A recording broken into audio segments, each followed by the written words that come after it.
My God. Well, it gives us a great opportunity to be able to practice while we're down here for that great camp meeting that we're going to have together with the Lord. You may be seated in His presence.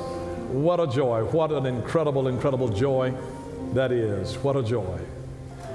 Well, if you would, open your Bibles, Proverbs chapter 30, beginning with verse 7. Proverbs chapter 30, verse 7. Notice here the word of the Lord. O God, I beg two favors from you. Let me have them before I die. First, help me never to tell a lie. And second, give me neither poverty nor riches. Give me just enough to satisfy my needs. For if I grow rich, I may deny you and say, who is the Lord? And if I am too poor, I may steal and thus insult God's holy name. And I'm talking today from the subject, the best of times and the worst of times. The best of times and the worst of time. I really like the realness of this brother who wrote this, because they're just being honest. This is not about a person who is trying to be pretentious. This is about a person being very authentic. The word authentic, say authentic. It's made up of two separate words, autos gentes, which means being one's self. Being oneself. Autos gentes. So when you are authentic, it means that you are not putting on airs. You don't have a facade. It is what it is. It's about who you are. Whether it's good, bad, or ugly, it is what it is. And so the writer here, this is a cry for authenticity, and that's why he says, help me to never tell a lie. The brother's just being real. He says, help me to never tell a lie. God, I need your help. And then he's saying, secondly, he says, give me neither poverty nor riches. Because he knows, he says, give me just enough to satisfy my needs, because if I'm too rich, then I might say, who is the Lord? He said, I don't need to be so autonomous, so self-sufficient that I don't need you, God. He says, don't give me that level of wealth to where I don't need you, because then I won't even seek you. And then he says, don't let me be too poor either, because then I'll have to steal something to get my needs met. So this brother's just being real. I appreciate his realness in Scripture here, because sometimes you have some good days and you have some bad days. It's not about just expecting that when you're saved, you know, when you grow up as a saved person, you can sometimes get the idea that when you walk with God, that nothing bad will ever happen to you. You can assume, in fact, you know, because I bump into, you know, some hyper-Christians sometimes. You ask them how they're doing, they can't even say good morning. They say, I'm blessed and highly favored. And it's like, you know, they could be going through hell and high. Well, I've been blessed and highly favored. It's a wonderful confession. But the truth of the matter is that some days you don't feel blessed and highly favored. But here's the deal, is because most people don't understand, favor does not mean exemption. Just because you are favored does not mean that you are exempt from problems and trials and tribulations and letdowns and disappointments. Just because you're favored. Now, Abraham was highly favored, but he had some problems, didn't he? Joseph was highly favored, but his family turned on him.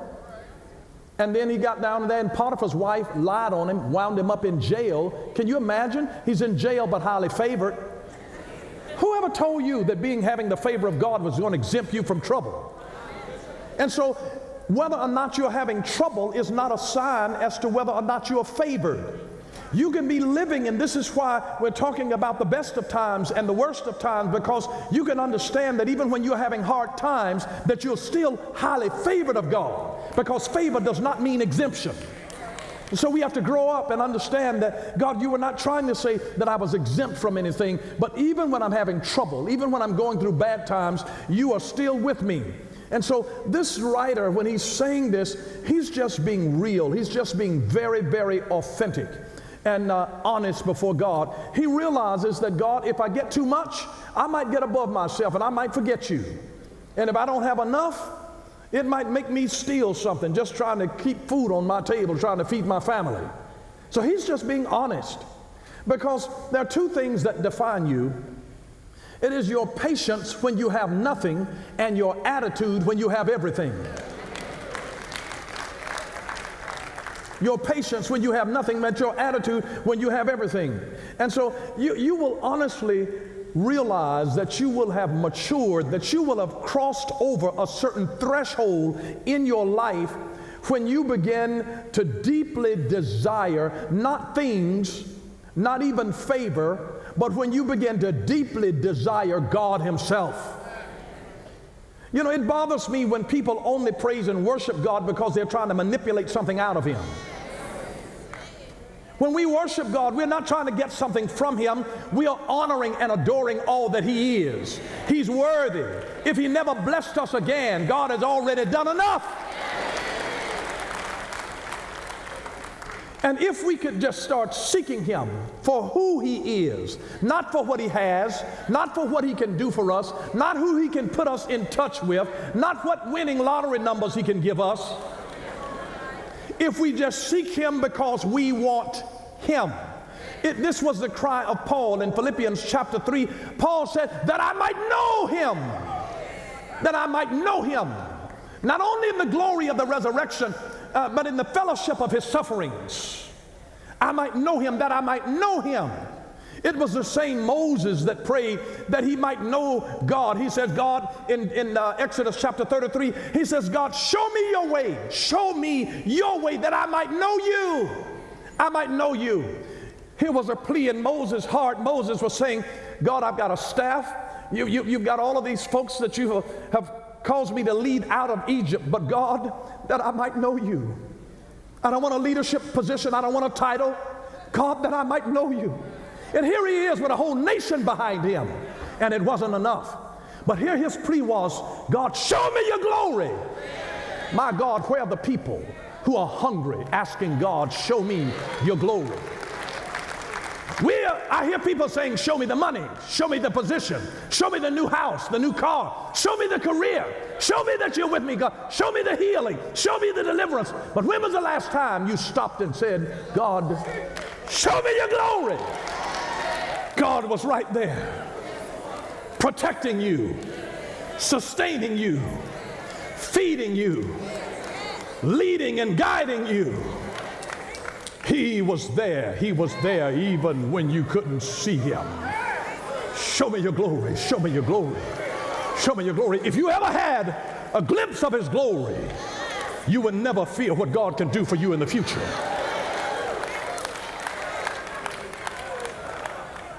And here we are infatuated with His stuff, with His blessings, with His favor, when we need to get infatuated with God Himself. We need to get hungry for Him, where we say, God, to be in your presence so that I forget about everything else and concentrate on you and just worship you. When I can get a glimpse of your glory, just a glimpse, just a glimpse, just a glimpse. My, what can happen in just a look. I'm not even talking about a gaze, I'm talking about a glimpse.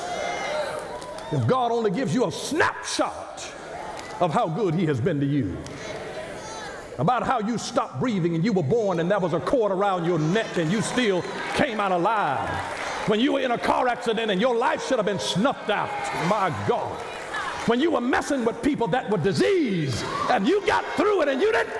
Oh, you don't hear me today. When I said that God would give you a glimpse.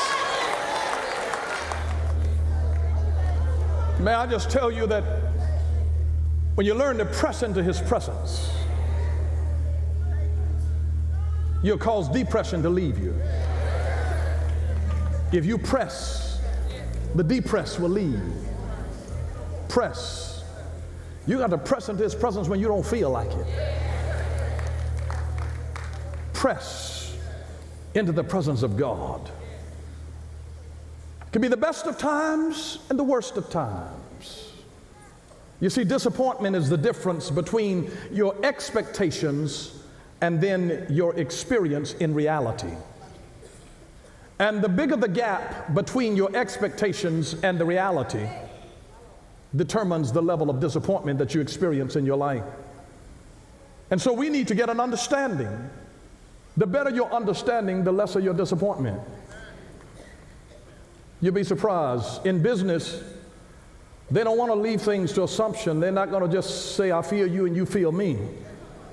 And just say, come on, no. They deal with contracts. You have written contracts. You have agreements. You have letters of intent. You have mutual understandings. We have things in writing, but I don't know why we will get involved in personal relationships and then have unwritten rules and operate our lives by assumption. You can't assume if you treat people right that other folks treat people right. Now, there are some people that will promise you stuff and they won't hold up to their word. And if it's not in writing, they get a fuzzy memory. You'd be surprised. You'd be surprised. I can't tell you the number of places that I have gone and people told me one thing and they delivered another. I can't even explain that to you. And so I don't even get offended when we deal with people and then they want stuff up front, because if they don't know us, it's a sign to me you've been burned. And you think I'm going to treat you the way somebody else has treated you. And I don't operate like that. But I have people that treat me as though we lack integrity because they have dealt with people who lacked integrity. And so they've got to have contracts and deals, and everything has got to be in writing for them so that there's no misunderstanding. But you see, we will get involved in relationships and you understand one thing and they might understand something totally different. Because you're talking to somebody that you think is cute. And you guys are dating and you're thinking about marriage, and it's like, yeah, I believe in helping around the house. And when a man says that, he means one thing and a woman means another. His idea of helping around the house might mean taking the trash out once a week. But in your understanding, is you help me wash dishes, you run the vacuum cleaner, you iron clothes, you wash clothes, you fold, you help put up clothes, you help me take care. Listen, you're not just babysitting your children, you are fathering. But when you've grown up in a different context, one thing means something to you, and that same term you're using to mean something else. And that's why if you're going to have communication and understanding, you have to define the terms. Because you see, a parent can tell a child, don't come home late. And a parent's mind, midnight might be late. But in the child's mind, 4 a.m. is late. So when they come home at 3:35, they still early. Because you haven't defined the terms. You assume that your late was the same as their late. And so we get disappointed because of a difference in expectations and our experienced reality. So this is why we have to define things, spell them out, and make sure that we have a clarity in the terms so that we're on the same page. We're on the same page and we mean the same thing. But you could wonder how this writer was saying, give me neither riches nor poverty. Because most people wouldn't say, Lord, don't give me riches. They just honestly wouldn't pray that. You know why? Because they think that if you got money, you'll never have problems. But I know people with money who have severe problems, deep problem where they have to take medication and seek counseling. Money doesn't solve everything. You still have marital problems even when you have money. Money, not everything in a marriage is due to your money, the lack of it or the abundance of it. Sometimes it's just you.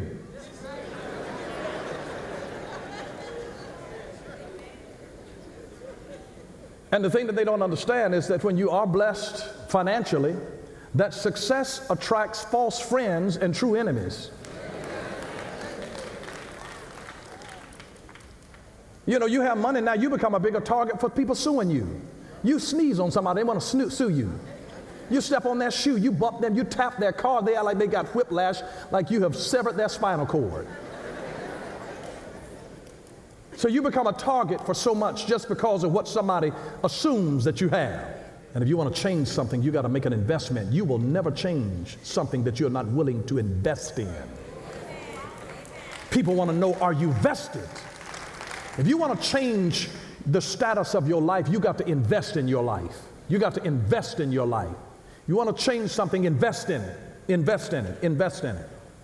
Modern scientific research indicates that once a person earns about $75,000 per year, that there is no appreciable increase in happiness per year.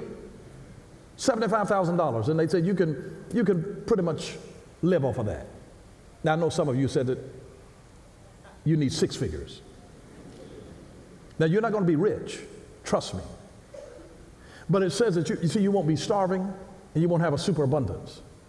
But he says, what money you make over that doesn't increase your happiness. That's the point. The money that you make over that doesn't increase your happiness. You know, like if you got $1 million and all of a sudden get $2 billion, it's not that you're happier because you got $2 million. Once you reach about $75,000, anything over that doesn't increase your happiness because you already had a car that worked. That wouldn't break down on you, and you have to, come to the stoplight and keep a foot on the gas and the brake at the same time. Now you can buy a car, and when you used to have to carry booster cables around in your trunk and just act like your car, and you just happen to have, you've been jumping your car off every time. And those of you that, that have the manual shifts that have to park on a hill so you can roll down and pop the clutch and so you get 75 and you don't have to deal with that. You make $75,000 a year, you can get you a decent car. And you know that sometimes privileged children, they are ruined by the money and they lose their ambition. Why would they work if daddy or mama is providing everything? They sometimes lose their pride because they haven't done anything that makes them feel worthy as a human being in terms of being productive. God created us to produce something, not to consume, to produce.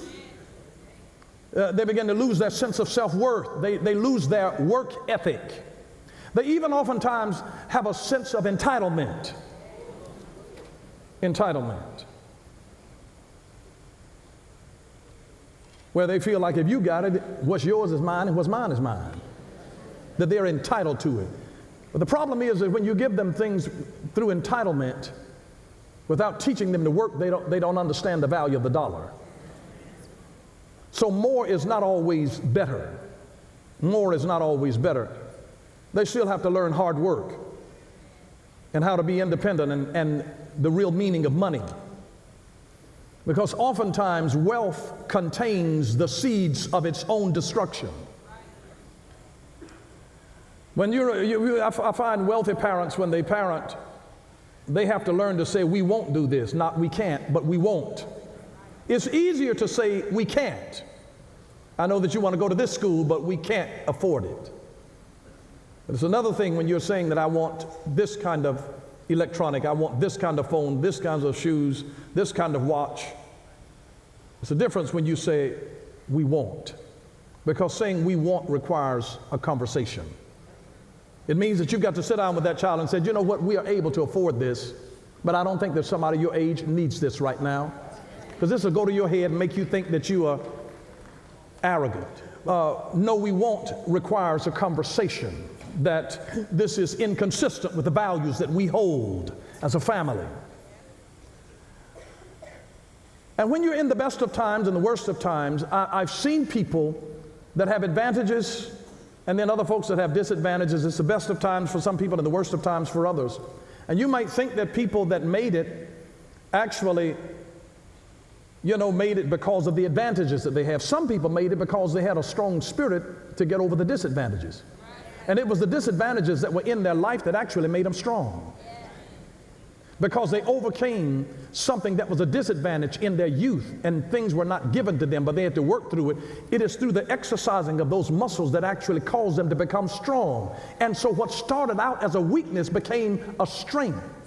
This is why God absolutely loves it, because he says, my strength is made perfect through your weakness. See, in our human weakness, God's strength is perfected. He produces strength out of weakness. We see the strength of God that comes out of the weakness that we started out with. And you'll find people like Richard Branson, a man that built 8 companies, and each one of them $1 billion company. And he did it 8 times, and he's dyslexic. Charles Schwab, dyslexic. And they didn't let the disadvantage stop them. So my encouragement to you is don't let a disadvantage stop you. Don't let a disadvantage stop you. You have to learn to embrace your limitations and then break free from them. Learn to embrace your limitations and then break free from them. Because a poor person could sit back and bemoan the fact that they don't have many resources, but the ones that break free are the ones who learn to exercise their creativity. Maybe God gave you a little of nothing so you could learn to be creative. Because necessity is the mother of creativity and invention. You don't know what you can do until you got to do it. You really don't realize how creative you can be until you got to be creative. When you got a talent, you got a gift, you got an ability, but you don't have the money that other people have. Other people got a cake plan and you got to have a cornbread plan. Because you can't do what they do because you don't have their budget. So you got to operate on a shoestring budget. Anybody know what I'm talking about? You got some stuff in your heart and you don't have anybody to bankroll you. And can I tell you that there have been some companies that have been launched and they had big companies behind them that were well collateralized and capitalized. They had all of this money. They had so much money that the people who were running the company didn't have to be creative and their companies failed. And then you can have one person or two people that's working on something, but they've got a determination in their heart. And out of their lack of resources, it makes them incredibly creative to where they work long hours and they are determined. And when this person tells them no, they don't stop there. They'll go to another place and they'll go to another place and they'll go to another place. Some of you may not realize it. When I got ready to build Word of Faith, when I got ready to start it, I went to the bank and asked them for a loan. They said no. I went to another one, they said no. I went to another one, they said no. I just kept going until one of them said yes. Thank you for watching Power for Living with Bishop Dale C. Bronner. Join us again next time for Power for Living, where revelation is power. Power for living.